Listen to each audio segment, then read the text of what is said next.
Welcome to Family Unmuted, where Ruben and Tiana Estrada open the door to their lives as real estate brokers, owners of a family business, parents, and everything in between.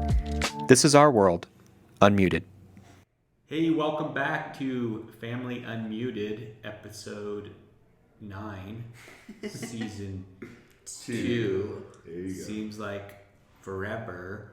But Why it do you was say just it last that way? It was last week. I mean, to be honest, these podcasts are tough. It's definitely a commitment. And that's always been difficult for us. So starting something and committing to it is always difficult. And what we'd like to talk about today is momentum. Buddy, you came up with this topic This today. was So, your story. and how would you like to lead into this? I would say momentum is that's one of his hot words. He talks about momentum a lot. You're very big. Yes, you're very big on momentum and energy. Those are your two hot words. Yes. Why is that? Why is momentum so important to you? Because I very rarely have it. Well, okay, and then what's the difference between momentum and motivation? Because I think because momentum requires action. It requires you to actually do something to start momentum. And that's always the difficult part for me is starting something. First, you have the commitment to do something like this podcast. And then you have to have the action, and then that builds momentum. Well, we had momentum in this podcast before everything happened, our chaotic lives came in, but yeah, and it was pretty easy to do. And when you have momentum, it's easy to take action. Well, I think we've talked about this before, but momentum works both ways. It actually, when you don't have action, you have momentum of inaction. Mm-hmm. So you just get in this funk that creates funky momentum, and it actually could take you down faster, as opposed to positive momentum where it gets you closer to what you're working towards. But momentum works both ways.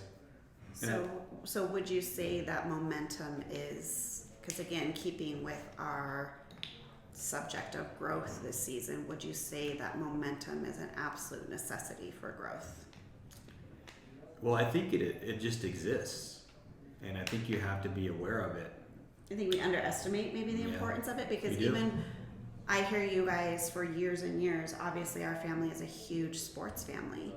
And when we see things taking a turn in sports, that's the first thing both of you say is oh, they got momentum, and how it can just instantly change something. Mm-hmm. So what do you do to create momentum? Well, I think momentum can be a gift. It can be one event or one thing could happen, and then the momentum can shift, which is a blessing. Because sometimes you're looking for that spark to get you over the fence to just actually take action. Mm-hmm. And I think for me personally, you just you're getting a funk, and it's I'm just looking for that extra spark to just give me that motivation to actually take action and get momentum and going in the right direction. So what was your question? I don't even know. Do I do that a lot? I just ignore your question and just create my own answer. I should just let you talk. What was it? I asked you if it's imperative to growth.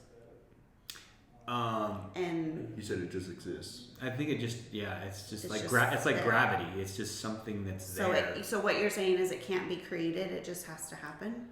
Well, I think there's some ways you can create it. I just don't think you can purposely go out and get momentum. It just happens. If you try to go get momentum, it doesn't just happen. You have to do actions that lead to it. Find that spark. You have to do that. So the goal is momentum, not you never know where it comes from because it just happens. And if you don't know where it's coming from, you can't really recreate it yourself. So you spoke about we've lost some momentum. So let's talk about, because some of our conversations have been around, it's June. It's the first week of June.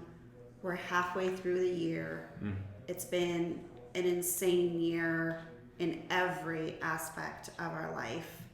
So, number one, when you reflect back, like we do in all things, when we talked about accountability, mindset, all of those things, you have to look back and see what are the things or where are the times that we lost momentum. How do we not do that again? And what are the things that gave us momentum, and how do we do more of that? And I think we talk about that with time, we talk about that with everything. I think that audits have to happen with everything. Emotional audits, time audits, business audits, financial audits, momentum audits. You can look back at times and say, dang, that felt really good. We were doing really good. We achieved a lot of things right there. What were we doing?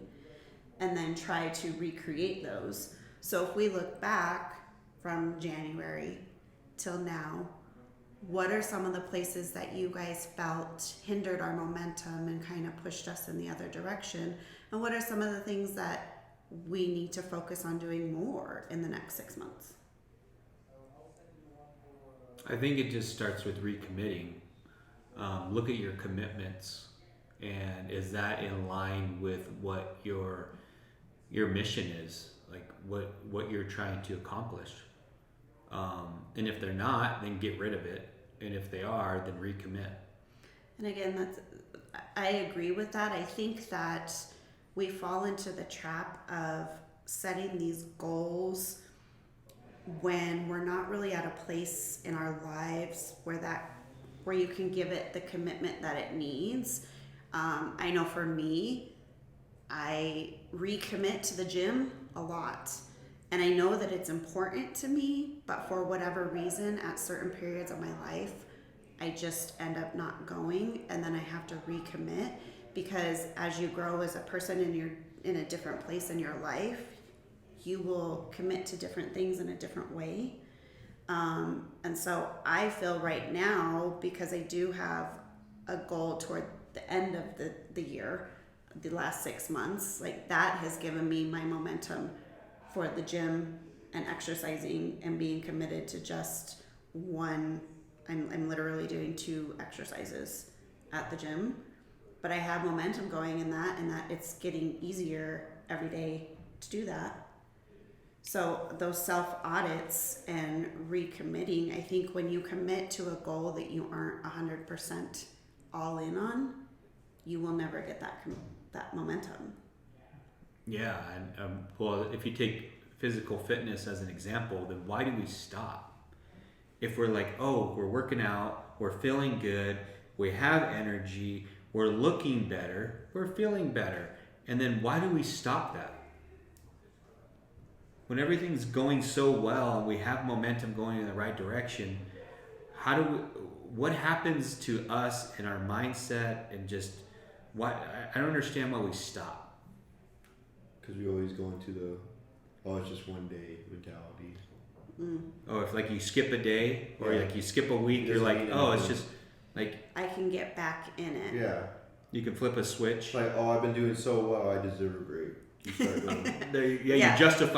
You justify your commitment. Mm-hmm. Yeah, or decommitment to it. Well, yeah, and it comes into like other factors. Like, let's say you have a plan to go to the gym at night, but then you have a dinner or something. Like something comes up. Oh, you have to go pick up the kids. Oh, you have to go drop someone off. All of a sudden, and then you're like, oh, it's easy. I can just skip the gym today. And it's easy to justify that. I'll go twice tomorrow. I don't think anyone will say that. But Well, one of the things that's been easier for me is setting the goal, but then not being so rigid about it. For me, just being like, I know I have to go to the gym at some point today, and whatever that needs to be. I know that when I was saying I'm going to be at the gym at 8 o'clock every single morning or at 6 o'clock every single evening, that created like a dread in me to go to the gym. It was like turns into a chore. It turns into a chore rather than something that I'm committed to and I'm choosing to do. And so I know you're different in that aspect, but for me, it was like my main goal is I have to get there today. I don't care what time of day it is, but I will get there. And that has made it easier for me to get the momentum going.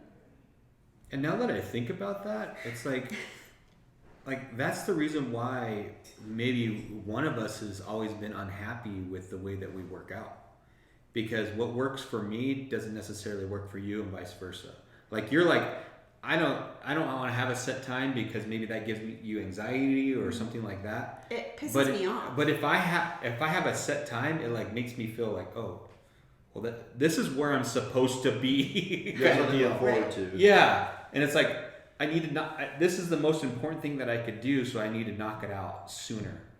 And then that's why you're like, when you wanted to go to the gym last night, I'm like, hell no, I don't want to go to the gym.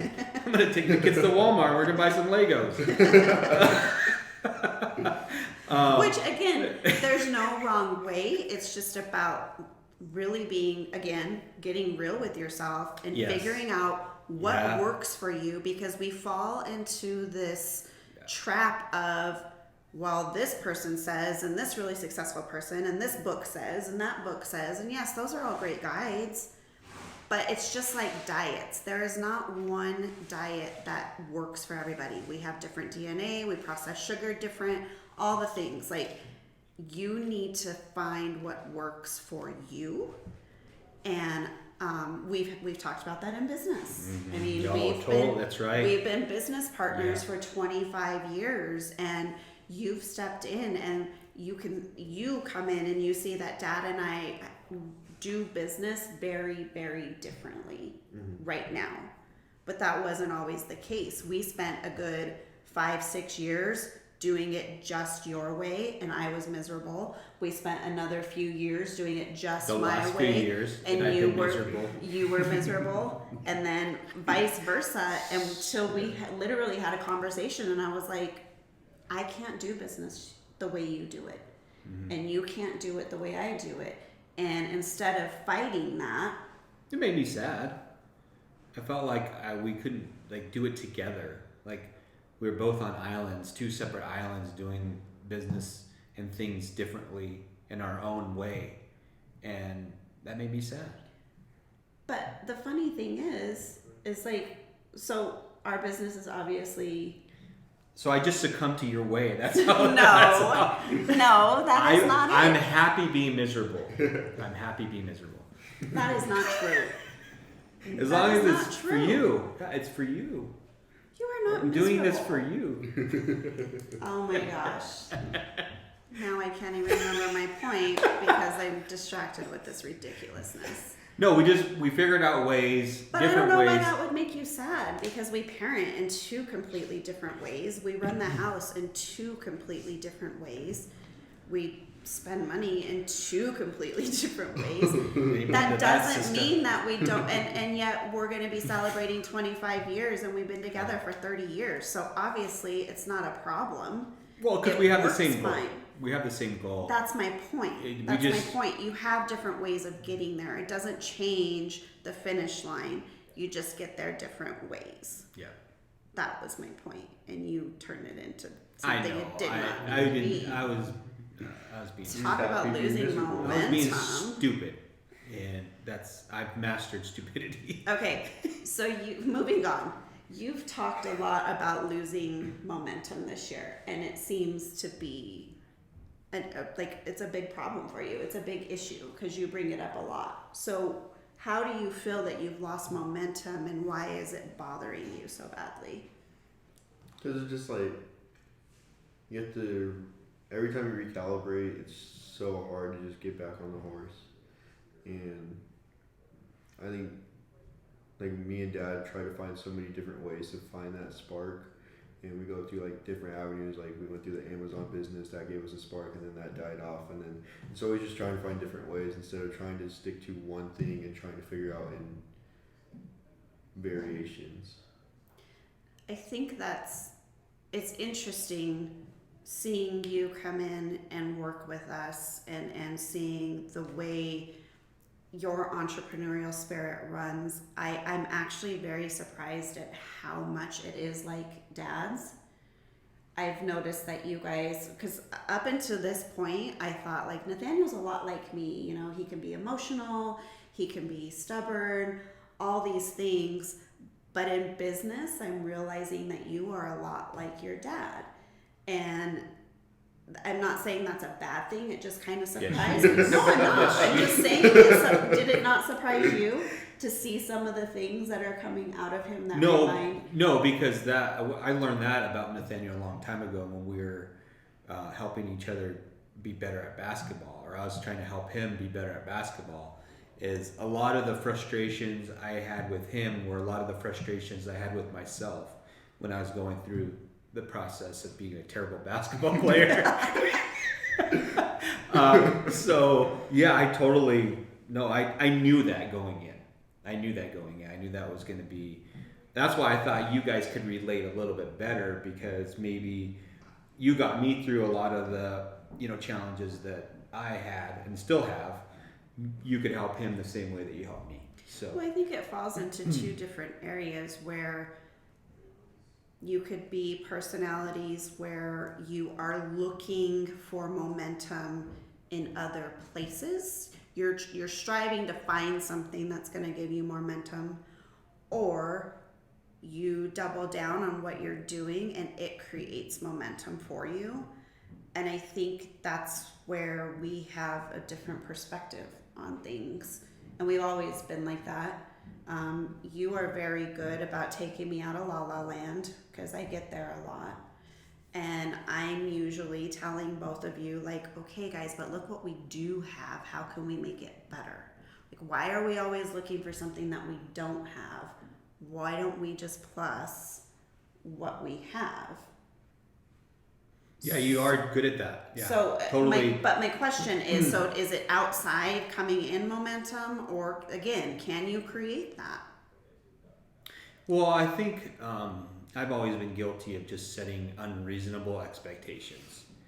And so when I don't hit those unreasonable expectations, I get frustrated and I get stuck and I get impatient. And then I get negative, which means that when I become negative, I can't see any of the positive because I just want to focus on the negative. And then I just get off track, and then I try to find something else that's going to be exciting and new, and maybe I'll recommit to that. But it's really all the same things. It's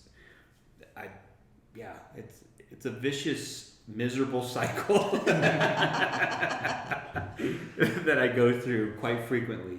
So yeah. Well, I think I'm listening to this podcast about the 4 C's, and I'm only through the first 2 C's, which is clarity and commitment, and that's something that we're talking about today. Is bringing clarity to your situation is definitely key. Mm-hmm. And I think clarity creates momentum. If you're not clear on where you're going and what you want, and then beginning with the end in mind, what that looks like at the end. Like for us, I mean, what do we want our real estate business to look like when we're, I wouldn't say old and gray, but when we're more mature, what does that look like? So that clarity can actually pull us through a lot of the challenges that we face on a daily basis. So the clarity part, that's the first C, and then the commitment part is committing to what it takes to get there. I think that's key. So I'm really interested in the last 2 C's on what that brings, because I think that's kind of encapsulate everything and all the challenge. And maybe the C is the challenge, but all the challenges that we face are just wrapped into those 4 C's.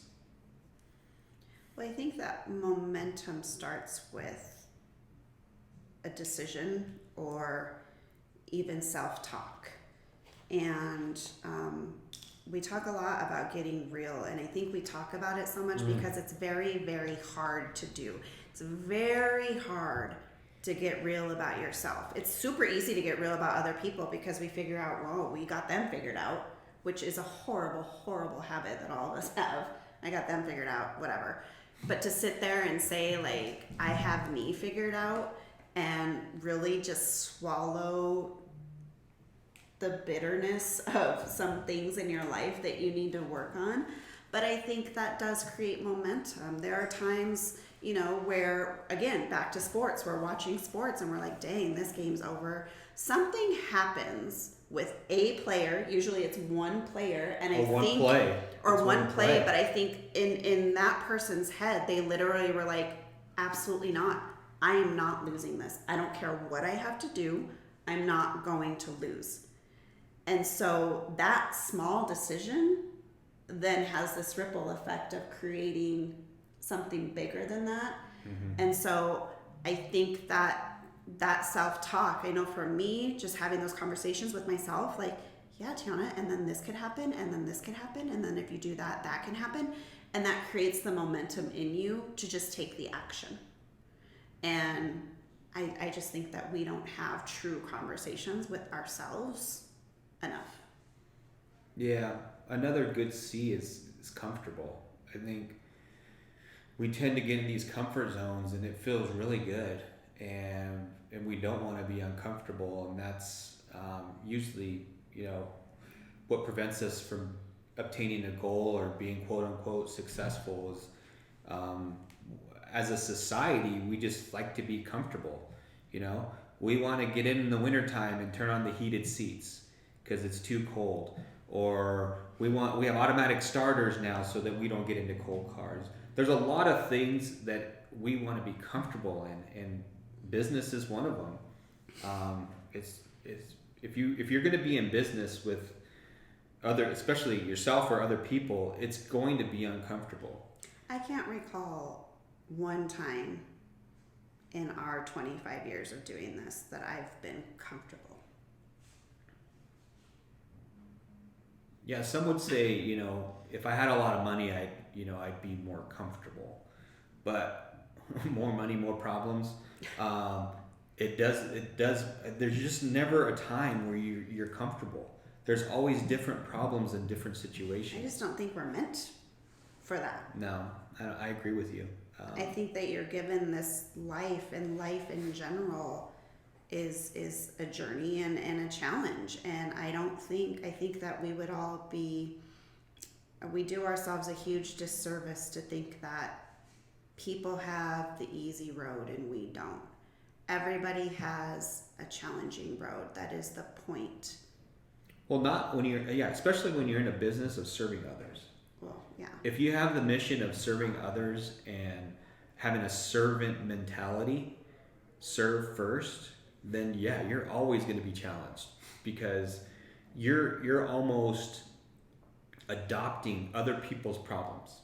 Yeah. Because you're creating solutions for them. So by being connected with them, you're going to put those problems on your shoulders, and that's how you serve. Well, and that speaks to some things that can be momentum killers. I mean, there are times where I've told you, I'm like, I have like decision exhaustion. I can't make any more decisions, because when you take all of that on and you're on, when you turn off, it's even harder to turn back on. And so sometimes those momentum killers can be just we're human and we get tired and we get exhausted. And the only thing that helps me with that is being surrounded by people who pick me up when I'm down. And again, we talk about circles, but your circle of people can be an immediate momentum killer. It really can. Yeah. And so I'm fortunate enough to, be in business with you two and have really great relationships with Aurora and Trinity and even Chrisanne and these people around me that are like, oh, mom's a little down today, and they bring me up. And I think that's key to just momentum in general. Like, love is a huge momentum builder. I should try that.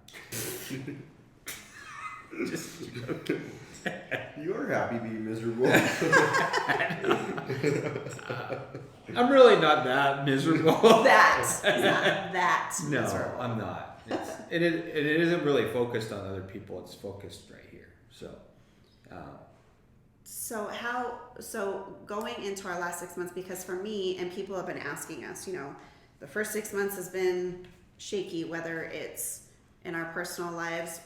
Our phones have been ringing a ton in our business this year, just with interesting conversations, interesting problems, lots of questions from people. It's just been a very interesting first 6 months of the year. And so going into the last 6 months, I'm actually very excited about, and I have a lot of momentum. Just thinking about the things that are coming and what we're going to do, and the things that are on the horizon. I feel like that's a little different for you. Thank you for that. What do you mean by that? Well, he has said like his momentum is down, and I think we need. Well, let's talk about that. Yeah. Let's help you. That's what I say. I think we need to figure out ways for you to get your momentum back, and yours could literally just be you're exhausted. Like being a new parent is exhausting. But yeah, like how do we help you get your momentum back? I don't know, maybe it was just a lot of changes, even personal and business wise. Even Zay left, so there's not like a natural competition between us or a healthy one. Because I thought that we did naturally have that, like who could post more videos, who could do this, like just have that, who could make more phone calls, who could get that one client, and he went his separate way, and that sort of killed the momentum. And that was when I just came back to go to work again. So just finding my way again. And so what I'm hearing you say is that like competition gives you momentum. Like you are a competitive person. yes. Okay. Well, I think it starts with getting back in the gym. I mean, I think your physical energy has a lot to do with that. And when you're sleep deprived, I mean, you need to find different sources of energy. So go work out, go run, go do something that's going to create energy physically so that you have the energy to do what you're supposed to do here in the office. Well, and this is one of those hurdles that I think if you ask any small business owner or any self-employed person, this is one of those hurdles you have to get over, because entrepreneurship, self-employment, small business, it can be a lonely road at times. It can be lonely, and it's very hard to, you don't have anybody there pushing you, and that has to be built, and that doesn't come easy. That is not an easy thing to build. It's still hard. It's just become habit for us. But I think we've talked about this before. This morning when we got up and got ready to come here, nothing happens if we don't come here. I mean, I'm not going to get fired. Yeah. I'm not going to start, like, there's no, like, someone's going to knock on my door and say, where are you? Come in. Why didn't you show up? There's not any of that. To build that to just being your way of life is hard. And it takes a long time. Yeah. And it takes sometimes leaving that and going to a place where you have to be somewhere at this time and that time to understand, yeah, I'm willing to go through this pain because I see what's on the other end, or I'm not willing to go through this pain because this is where I'm most comfortable. So all of that self-discovery and building is not going to be easy. Mm. And I know you are one of those people who wants the quick, easy way. And I think as everybody his age does. Yeah, and I just think that's one of the biggest. I think that's just one of the biggest things when you become an adult. Yeah. You think that it's just going to happen. You don't realize like the cheesiness of the blood, sweat, and tears that you have to put into anything, but you cannot get around it. Mm. There's just no way. Yeah. You can't. There are no shortcuts, and that doesn't help you with where you are right now or how you feel about it, but know that you're not a special case, that this is only happening to you. This is the way it is. So sometimes, again, getting real and understanding that that's what has to happen can give you momentum. Like, okay, this isn't going anywhere. This is what I have to do. Let's do it. Instead of thinking, I don't know if this is, I think there might be a better way. I think there's an easier way. And then you're just running in the circle of frustration. And even if there is another way, sometimes you just have to make the commitment and say, you know what? This is the way it is for me, and this is the way I'm going to do it. Because if you continue to chase these other ways, again, you're just running in circles forever. At some point, you have to make a choice, and you have to make a commitment. And once you do that, that's when the momentum starts. Yeah, I know I fall into trying to find the most efficient way and then going after it rather than just going after it, which will create the most efficient way. Because you just don't know all the little things.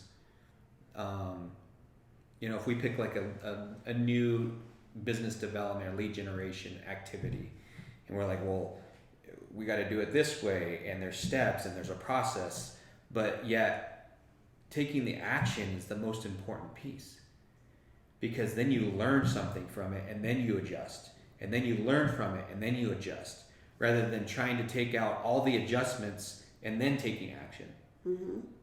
So I think that's a mindset thing. Well, it's like the saying, if you wait for the perfect time will never come. There's never a perfect time to do anything. We talked about this, the challenges of being a young parent.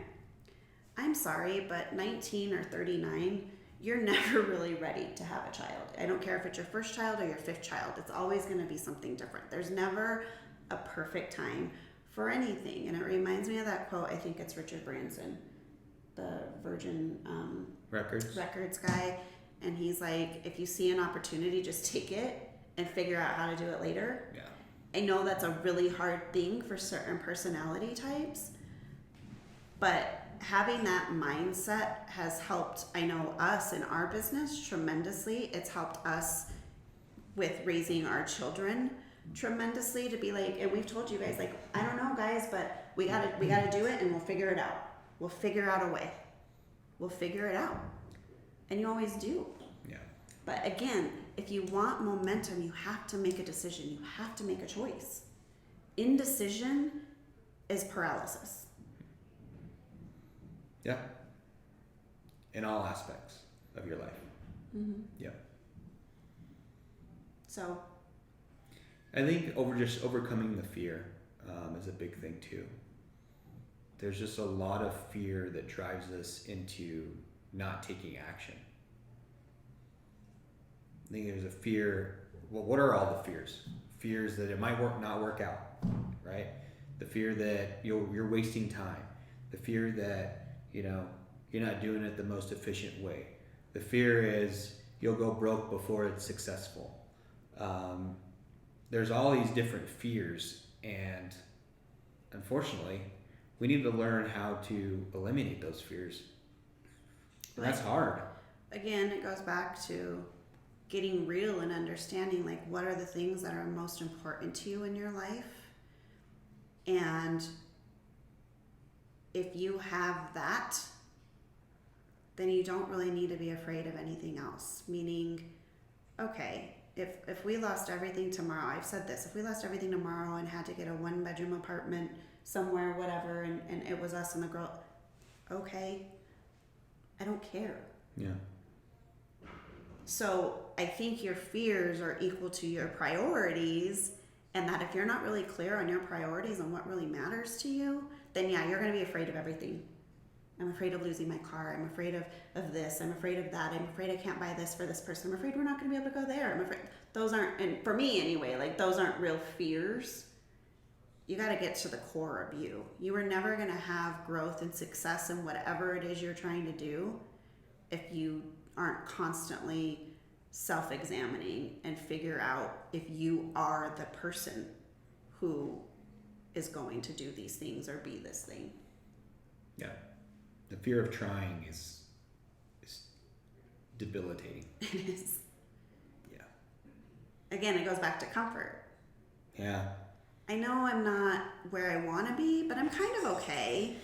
So I don't really need like that's really uncomfortable. So I'm just gonna stay here and continue to complain about where I am. But I'd rather complain about where I am than complain about how scared I am. Like those are the dialogues that we need to get out of our heads and our minds. Mm-hmm. And I talk about it like it's easy. It's not. It's very hard. It's all day, it's every day. Very hard. And I would be lying to all of you listening if I said I don't work on this all day, every day, to the time I go to bed. It's a constant self-talk. It's a constant get out of my rut, put on some music. Like understanding the things that get you out of a rut is a big deal. For me, it's music and sunshine. You give me sunshine and all of a sudden I'm like, I can conquer the world. Or you put on the right kind of, I even told you, like I have been struggling the last few weeks because it's so dang rainy here. I don't want to do anything. The weather affects me in really weird ways. But give me sunshine and some great music. Shoot, I'll put in an 18-hour day. Okay. Isn't that weird? But I know that about myself. I don't have that expectation of anybody else. But I just know that for me, that's what does it. That gives you energy. We talked about what gives you energy. And so identifying the top 2 or 3 things that you know will instantly turn you around, whatever that is, no judgment, doesn't matter what people think about it. If you can acknowledge those 3 things, like these things give me energy, these things give me momentum, these things bring me happiness, then you need to turn those on as often as you need to. But again, you have to identify those first. Mm-hmm. Like, can you identify 3 things that'll just like turn your mood around besides food? Does food give you energy? Yeah. Food excites him. Like food's a big deal for him. Wow. Good canes.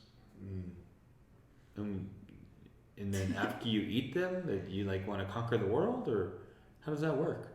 Makes me feel better. Oh. Okay. But I mean, like, what gives you energy to be like, I can conquer the world? Like, I can conquer any challenge that's put in front of me. Music. Music? Yeah. Working out. More like basketball. Yeah. So like if you have like is it a game or like just a shoot around? Yeah, just shooting. So if you had a good like hour session of you just like working on basketball, shooting around, doing whatever, after that you feel like, dang, what's next? Yeah. Do that more. Yeah, so what if you started every day with music and Shooting shoot around or whatever? Like that could set the tone for your entire day. Yeah. Just something to think about and try it maybe once a week. And measure the difference. Be conscious of how you felt on Tuesday, Wednesday, Thursday, but how you felt on Monday and Friday.